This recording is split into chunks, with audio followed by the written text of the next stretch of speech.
Yeah, well, sticking with Labour, more than half of Brits think Sir Keir Starmer should have stuck with his party's £28 billion annual green spending pledge, according to this new poll. We're joined now by leader of the Climate Party, Ed Gammell. Great to see you, Ed, today. Good morning. Thanks for joining us. You must have been gutted, were you not, when Labour rode back on this, or did you half expect it, given Sir Keir Starmer's reputation? Well, certainly expected it, and I mean, actually walking in here just tripped over, I think his shoes that he probably left here when he got here. So, and I mean, of course we expected it. I mean, it was in the news for a long time beforehand, and that sort of thing. And his reputation now clearly is to just backtrack on absolutely everything. The worry about the Labour Party, before we literally talk about the policy, is that the bother boots are now being held by, worn by Rachel Reeves, and we're going to end up with Rachel Reeves running the country and running us into a managed decline, which is what really, really, really worries me. And on this particular 28 billion, with everybody saying, 54% of the public saying it should have been kept, actually what they're saying is some of them are saying it should have been kept from the green bit, but let's forget the green bit. They're also saying it should be kept because that's the investment money that we need to get Britain out of the doldrums that we've been in. I think it's legitimate to say Rachel Reeves' shadow chancellor's in charge, because last Tuesday Starmer was on a radio and she was saying, no, the £28 billion sticks. She was pointedly not saying that. The next day we're alerted there's an announcement, the next day it's gone. And they still say they're committed to all the green pledges, massive rollout of insulation, but they're not saying where the money's coming from now. Yes, although I do think one thing we've got to drop out of the conversation is the word green. Right. This is investment, and if we go back and look at the history over the last 15 years or so, we have underinvested compared to all the G7 countries by a massive 550 billion. Well, about 200 billion of that would have been coming from public spending if it had been coming in the same way as the rest of the G7. Since we had COVID as well, you've seen an expansion of the economies of the US and the EU. So you've seen 7% or so more in the US, 3% or so in the EU, and we're only at 1.4. We are massively underinvesting. So if we just drop the word green and just say what we've got to do is to invest in those opportunities of tomorrow.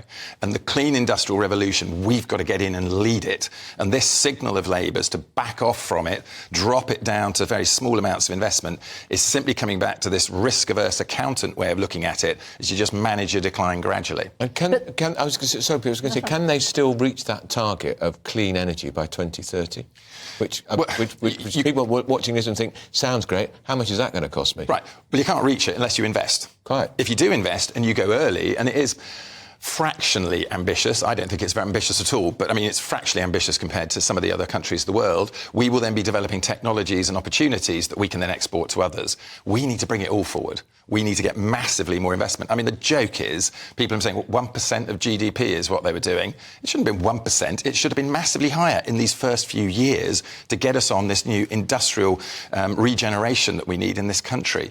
We've got to get away from this idea that it's altruistic, that it's for only driving down carbon, and then in fact we're doing it to save everybody. We're doing it to save our economy and drive prosperity for us all. Notwithstanding the fact that Labour has completely rolled back on this 28 billion, I won't say green, spending pledge. Yes. Do you feel, does it give you more confidence, though, that they will or will not do more than the Tory party has done if they get into power? Gosh, we're comparing the terrible with the awful, here, aren't we? So we're talking about a party that's rowing back on everything and weakening all of our investments in all of these areas, to a party that's massively weakened what it's doing by almost 75%, but actually is going to do a little bit. I mean, there's really not much to choose from. I think it'd be very interesting to take an example of where we're losing out. Steel.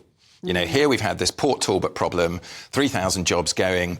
And we're moving from creating virgin steel into a recycling plant, effectively an electric arc furnace.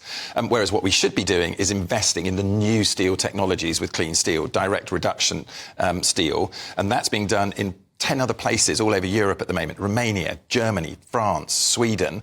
And the investment they're doing in Sweden at 1.5 billion roughly in equity and double that in debt, they're going to have a steel plant in 18 months going at 2.7 million tonnes of green steel, 95% reduced carbon, which is what everybody in Europe's going to be buying. And in 5 years' time, it's going to be 97% reduced in carbon, and they're going to produce twice as much. Will we have any steel-making capacity at all? We're not going to have anything. And it's nuts. And if you think about that 28 billion, that whole cost in Sweden, debt and equity together, was under 5 billion.